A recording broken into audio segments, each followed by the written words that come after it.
Hey everybody, today I want to talk to you about response styles. These are things that our central nervous system automatically does when we feel psychologically unsafe for some reason or in some way. And they have been described as or called the 4 F's, meaning I'm sure you've heard of them: the fight response, the flight response, the freeze response, and the fawn response.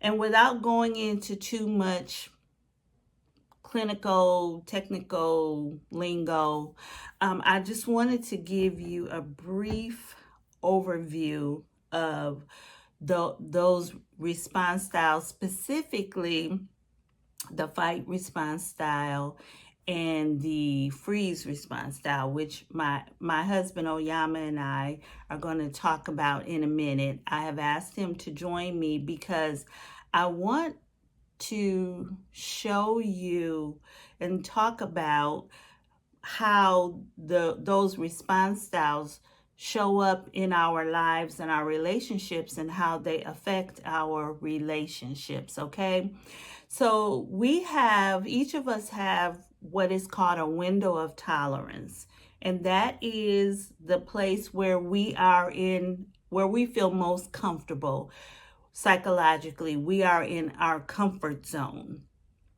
And then when someone says or does something, or something happens that shifts us out of that comfort zone, then our central nervous system automatically responds in a way to protect us.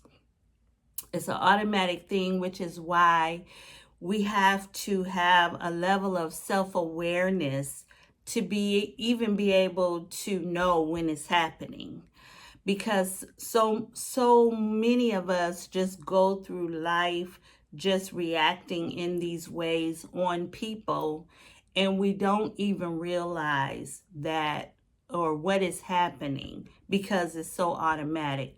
So whenever something is automatic, then that means that we have to be intentional about dealing with it, examining it, moving through it, coming out of it, or doing the opposite of it. Okay? So you can look at the fight response as someone who is got a short fuse and always sees things as an opportunity or a necessity to defend themselves, let's say. Now, what I want you to know, though, is that this is an automatic trigger for their nervous system, and then this is just how they function. Now, they're going to need to do some self-evaluation to figure out where that came from, but this is their tendency. Okay. The flight response is someone who it can be someone who's busy, busy doing this thing, that thing, the other thing, and they're moving so fast to try to outrun dealing with things that they don't want to deal with. Okay, that's the flight response.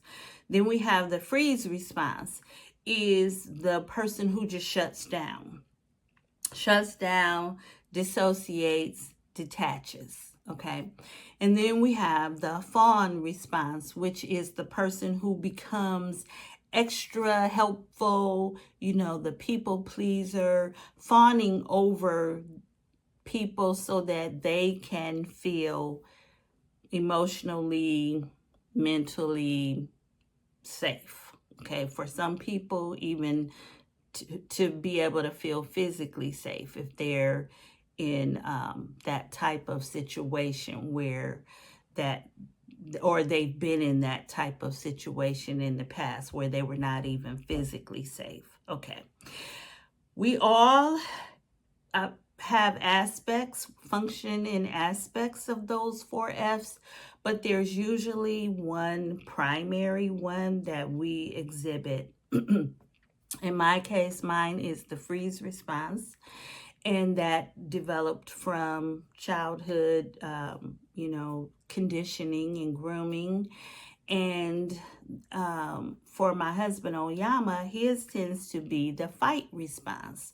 So he's ready to go at it with you, not physically, but just that is his self protection, his central nervous system's self protection response, automatic response. So I want you to take some time, spend some time thinking about what your automatic response is, because you can't counteract something until you are aware of it. And then I'm going to bring my husband Oyama into this episode, and we're going to share a little bit, and then we'll be done. So hang on a minute. Let me grab him, and then I'll be back.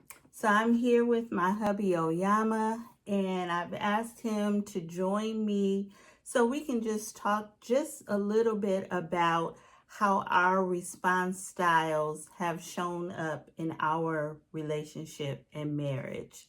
So thank you for joining me today, babe. No, you're welcome. You're welcome. So if I were to ask you, what is your primary response style between fight, flight, freeze, and fawn, what would you say your primary response style is? It's fight. Okay.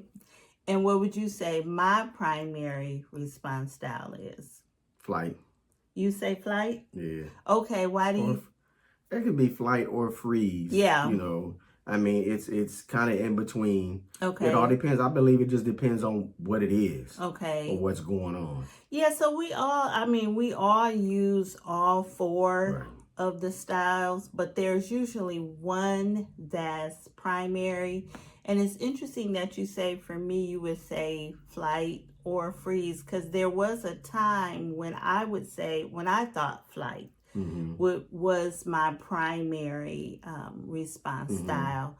But now, as I've done more soul work and really tracing it back, I say probably freeze.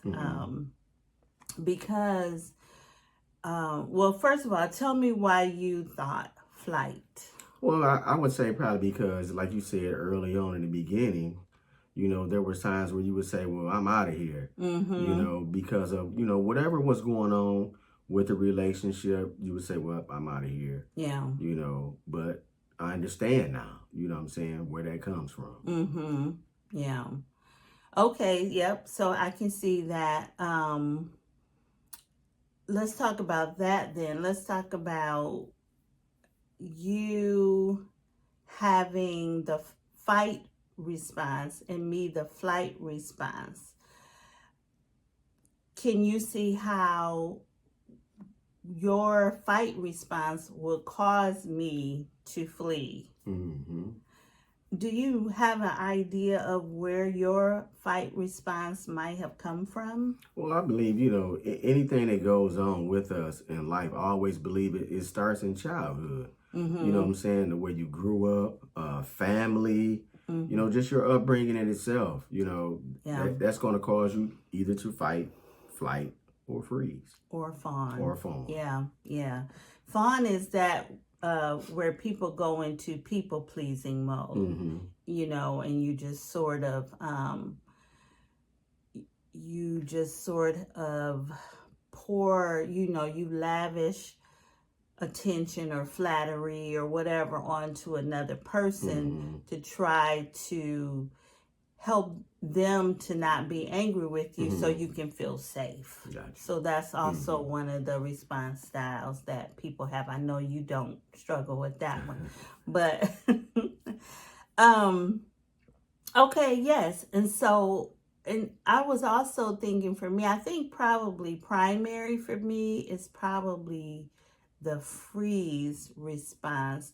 And I say that because now that I feel like the flight response, is not as primary as it used to be for me. Now I'll just stay in there, and we'll battle it out if we need to. Because I knew that before we got married, I could not. I had to make up in my heart and mind that I could not keep running away. If I was going to say I do, and we were going to walk down that aisle, then I knew I had to be done with that. Right. And how did that affect you? We talked about how your fight response caused me to want to flee from you, but how did my flight response affect you? Well, I think a lot of times, you want things, and you just have to understand that a lot of times, even with fighting, you don't always have to fight. But there is things that you have to fight for, and a lot of times it's not always a physical, but it's a spiritual fight as well. So that's another aspect of fighting. Okay. So sometimes you're fighting that other person when it's really not them. Right. That is your enemy. Right. And I think that was the hardest part for me, because I felt like you were treating me as if I was an enemy. And maybe that was just my own misinterpretation of it, but that's how it felt to me. A lot of times, you just have to be able to understand, the individual that you're dealing with, relationship, marriage, or whatever. You just have to come to realize that, okay, this person is not attacking me, but something else is going on. So instead of me being ready to fight, how about, you just seek some wisdom first before responding. Yeah. You know what I'm saying? Or fawning or flighting. Yeah, or freezing. Yeah, and when we say fight, y'all, we're not talking about physical fighting. just being ready to defend yourself. And and to me it felt like, while he felt like he was being attacked, when he would go into the fight mode, I felt like I was being attacked. So then I would run away. I think even underneath that, though, has been for me the freeze response, because the childhood abuse and trauma that I endured, and the groomers and the people who were doing the abusing taught me to just basically lie down and take it, kind of thing. It's like when you see an animal in the wild and they are the prey, and they know that the predator is coming, and they'll play dead. Or sometimes they will be so resigned to their own death that they will literally just give up. And so that freeze response, I think, would even happen. And when I say freeze response, I'm talking about shutting down. If you have a partner that's quick to shut down. And a lot of times, a lot of us, if not most of us, have some form of that shutting down. It may look a little differently. That person may just leave because they've shut down. In my case, I would leave the room, or even when I was in those flight stages, I think the shutting down happened first, where my nervous system became so overwhelmed that it would freeze, and then I would flee, if that makes sense. So when I think of our marriage relationship and how the fight and freeze have interacted with each other, it would be more so when you would feel attacked and then go into the fight response, then I would just shut down. And it's like, I don't even want to be around you. I don't want to be in the same room with you. I don't want to be on the same planet as you. But since I can't leave the planet, I just leave the room. What's your take on that? Well, it's pretty interesting, and the reason why I say that is because when I look at it now, I can see how God would bring two people together and have different responses, so that way you would have balance. You need you can't just always fight all the time. And you can't always flight all the time, or freeze, or fawn. But you need a balance in there. So I think the other person comes to bring that balance that you need. Yeah. I don't believe it's a negative thing, but I believe it can be a positive. You know what I'm saying? If you understand, if you understand the relationship, and like you said, if you understand your fight, your flight, your freeze, or your fawn, then you can understand. You know what I'm saying? Because like the scriptures say, we wrestle not against flesh and blood, but principalities and powers. Yeah. You know what I'm saying? Yeah. Exactly. And then not only that, but then it says sometimes we have to be still. Yeah. And know that He's God. So that's understandable too. Sometimes you got to be still and let him do the work. Yeah. So it's also not bad. Yeah. It can also be a positive. It's just your perception and perspective of it. Yeah. And with anything, there's positives to it, there's negatives to it. And like you said, the goal is always seeking balance. So for me, if the freeze response is causing me to be immobilized where I can't do the things that I need to do, then I need to practice techniques to help move me out of that response. And that is something that I'm learning now, how to move myself out of that response more quickly. Well, that's good. And I think, like I said, you need balance, so that way you're going to have a sparring partner. And that's your mate. Who better else to spar with? Somebody that you love. It's interesting. Just the dynamics. Yeah. Of how God puts things together. He said all things work together for the good. Yeah. Of those who love Him, are called according to His purpose.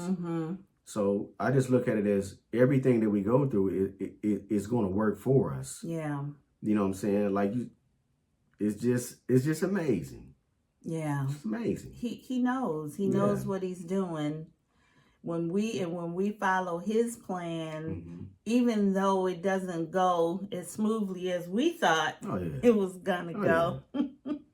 But it's still all good. It's all for a purpose. And I think self-awareness is so important. Because I know, and we'll stop with this last point unless you have something else, and I'll let you go. But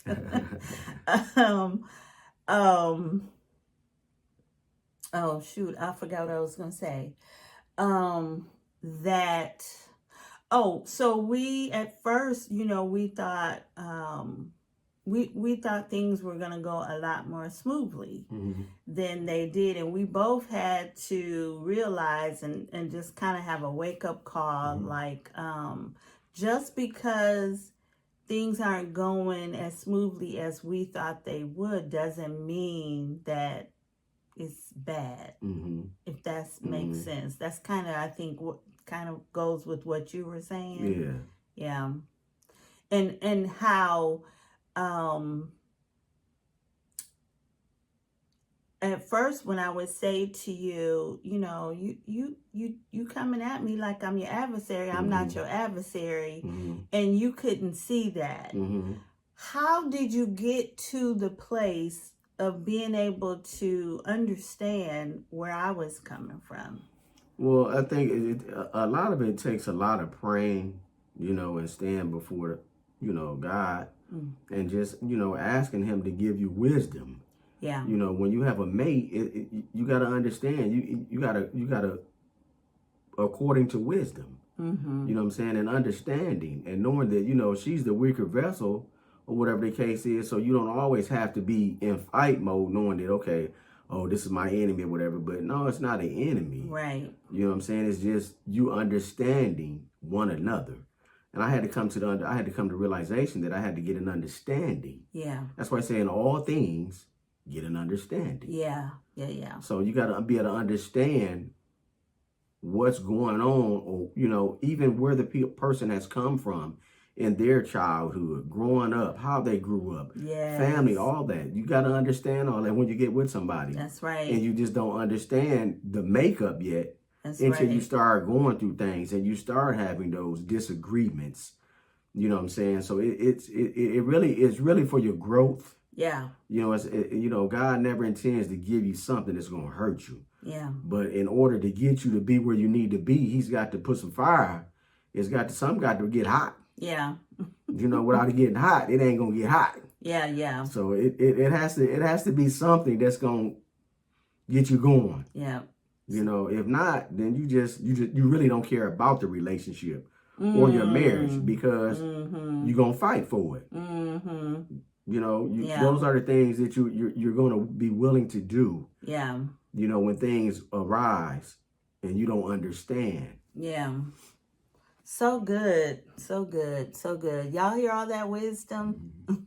One of the things I love about you, your wisdom. And when that scripture says the woman is a weaker vessel, let me just explain just to some people, just meaning more tender emotionally, right? Okay, so I just wanted to clarify that. Don't want the people coming for us. So, okay, I think you pretty much summed it up. So I think we can just leave it right here. I talk a lot and I dive more deeply into this during my coaching sessions, but I just really wanted to give you guys some food for thought, especially in your relationships, because a lot of times I think we don't think about how the way we do things and the way we react to things and our actions, how they affect other people. And that's something that, especially when you are in a serious relationship, a marriage, those are things that we have to think about. We don't get to just be selfish and only think about ourselves. So I think that that's the point that Yam was making, an excellent point. And I just want you to do a little more digging to become more self-aware and to become more aware of your partner. And if you have a partner who's not willing to take a look at themselves, like he said, prayer is always your number one tool that you need. And just asking God to help in that situation. But then also, as he said, iron sharpens iron. If things keep happening, if that person really cares about you, they're going to have to take a look at themselves. And it's important, guys. The other thing I wanted to highlight that you said before we go is and the Bible talks about a man knowing his wife, and it's so important for men because you all tend to think differently and move differently through life.